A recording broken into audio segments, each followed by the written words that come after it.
তার পানিতে খাবার খায় নাই এরকম মক্কার একজন ধনী ব্যক্তি বা লিডার শ্রেণীর এমন কোনো মানুষ পাওয়া যাবে না যে সাদ ইবনে আবু ওয়াক্কাস বাড়িতে খাবার খায়নি। এমনকি রাসূলুল্লাহ সাল্লাল্লাহু আলাইহি ওয়াসাল্লামের 9 জন স্ত্রীর কাছে তিনি পালাক্রমে যেতেন, ভাগ করে নিতেন দিন। যেই দিন তিনি যেই স্ত্রীর ঘরে যেতেন সেই ঘরে যে খাবার দেখতে পেতেন সেই খাবার সাদ ইবনে আবি ওয়াক্কাস রাদিয়াল্লাহু আনহুর বাড়ি থেকে পাঠানো হতো। সুবহানাল্লাহ। আল্লাহ রাসূল দেখতেন যে খাবার আসছে, ওই খাবারটা সাদ ইবনে আবি ওয়াক্কাস রাদিয়াল্লাহু তাআলা আনহু পাঠাতেন। এমনকি সাদ ইবনে আবু ওয়াক্কাস হাদিসে আসছে তিনি একদিন তার বাড়ির ছাদে উঠলেন এবং ঘোষণা করলেন যে ও মক্কার লোকেরা, মদিনার লোকেরা, মদিনায় তিনি ঘোষণা করলেন, মদিনার লোকেরা, তোমাদের যাদের গোশত কিনে খাওয়ার সামর্থ্য নাই, যারা গোশত খেতে চাও, আমি সাদ ইবনে আবি ওয়াক্কাসের বাড়িতে তোমরা আমার দরজা খোলা আছে, চলে আসো। সুবহানাল্লাহ। এদের মানুষকে খাওয়ানো এটা সবচাইতে সওয়াবের কাজ। আল্লাহ রাসূলকে বলল, ইয়া রাসূলুল্লাহ আইয়ুল ইসলামে খায়র, সবচাইতে উত্তম কাজ ইসলামের মধ্যে কোনটি? আল্লাহ রাসূল বললেন যে তাকরাউস সালাম ওয়া তুতঈমুত তাআম, মানুষকে সালাম দাও এবং মানুষকে খাবার খাওয়াও, খাদ্য খাওয়াও। এই জন্য এক গ্লাস পানি দিয়ে হলেও মানুষকে খাওয়ানোর চেষ্টা করা, মেহমানদারি করা। আল্লাহ তাআলা আমাদেরকে তৌফিক দান করুন। তো যখন আতমান ইবনে মালিক রাদিয়াল্লাহু তাআলা আনহু মেহমানদারি করলেন, খাবার শেষে সবাই মদ পান করল, তখন আতমান ইবনে মালিক রাদিয়াল্লাহু তাআলা আনহু সবার সামনে তিনি কবিতা পেশ করলেন। আরবদের একটা শখ ছিল, তারা কবিতা লিখত, কবিতা বলতো। এদের আতমান ইবনে মালিক রাদিয়াল্লাহু তাআলা আনহু কবিতা পেশ করলো তাদের সামনে। তো ওই কবিতাগুলোর পঙ্গতিতে আনসারদের প্রশংসা ছিল, মুহাজিরদেরকে সেখানে বিভিন্ন প্রকার দোষারোপ করা হয়েছে। এই জন্যে মুহাজিররা সেখানে হট্টগোল বাজায় দিলে, এমনকি একজন যুবক উটের গলার হাড় দিয়ে আতমান ইবনে মালিক সাদ ইবনে আবি ওয়াক্কাস রাদিয়াল্লাহু তাআলা আনহুর মাথায় আঘাত করল। রাসূলুল্লাহ সাল্লাল্লাহু আলাইহি ওয়াসাল্লামের কাছে যখন যাওয়া হলো, আল্লাহর রাসূল আল্লাহর কাছে দোয়া করলেন, আল্লাহ মদের ব্যাপারে আমাদের একটি পরিষ্কার বিধান দেয়া। তখন আল্লাহ তাআলা সূরাতুল মায়েদার 90 নম্বর আয়াত নাযিল করলেন। সুবহানাল্লাহ।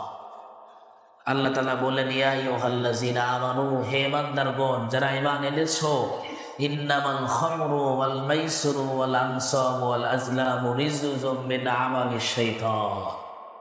আর মদ পান করা যাবে না। ইন্নামাল খামর, নিশ্চয় মদ, মাইসির জুয়া, ওয়াল আনসাব, এবং তোমরা যে তীর দিয়ে ভাগ্য নিরূপণ করো, ওয়াল আজলাম, এবং যেই পূজার ব্যবহার হয়, উপাসনায় ব্যবহার হয়, বা আল্লাহকে ছাড়া অন্যের নামে যেগুলো উৎসর্গিত হয়, এগুলো রিজজুম মিন আমালিশ শাইতান, সবগুলো শয়তানের কাজ।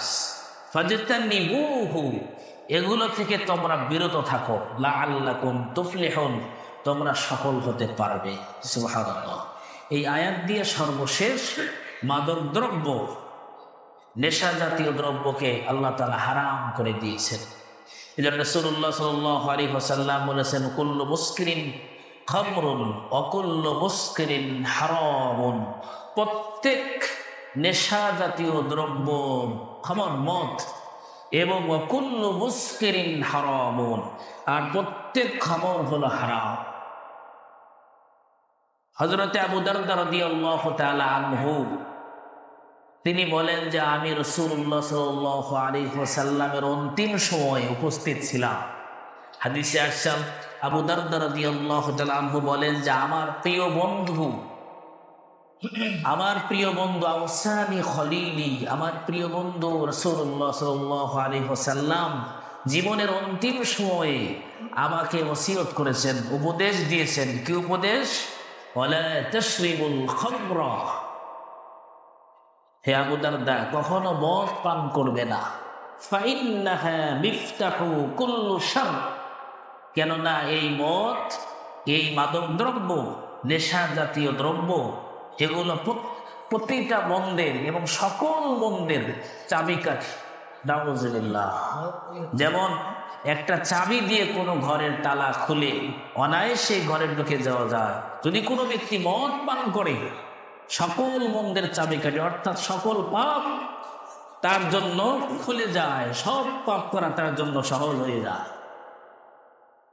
এই জন্য রাসূলুল্লাহ সাল্লাল্লাহু আলাইহি ওয়াসাল্লাম বলেছেন, ফাইনাল খামরা উম্মুল ফাওয়াহিশ, মদ এবং মাদক দ্রব্য এগুলো সমস্ত পাপের মা।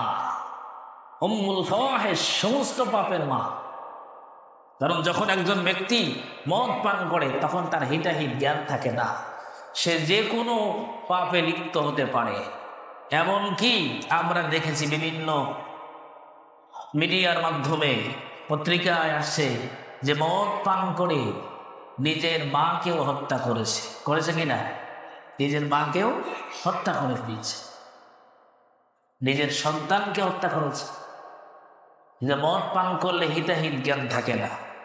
এই জন্য রাসূলুল্লাহ সাল্লাল্লাহু আলাইহি ওয়াসাল্লাম বলেছেন, উম্মুল ফাওয়াহিশ, সমস্ত পাপের মা হলো মদ পান করা। এই জন্য এই মদ মাদক দ্রব্য ইসলামে নিষিদ্ধ হয়েছে এবং নিষেধ করা হয়েছে। আল্লাহ রাসূল বলেছেন, যারা মদ পান করে, ফাইন্না শারিবাল খামরা, যারা মদ পান করলো এবং এই মদ পান করা অবস্থায় যদি মৃত্যুবরণ করে, ফামাতা, তাহলে কিয়ামতের দিন সে মুসলমান হিসেবে উঠতে পারবে না, কাফের হিসেবে সে কিয়ামতের দিন উঠবে। নাউযুবিল্লাহ। এই জন্য এই হাদিস থেকে সমস্ত আলেম ওলামারা মাসআলা নিয়েছেন, যে ব্যক্তি মদ পান করা অবস্থায়, মাদক দ্রব্য সেবন করা অবস্থায় যে ব্যক্তি মৃত্যুবরণ করেছে, এই ব্যক্তির জানাজা পড়া যাবে না। যে ব্যক্তি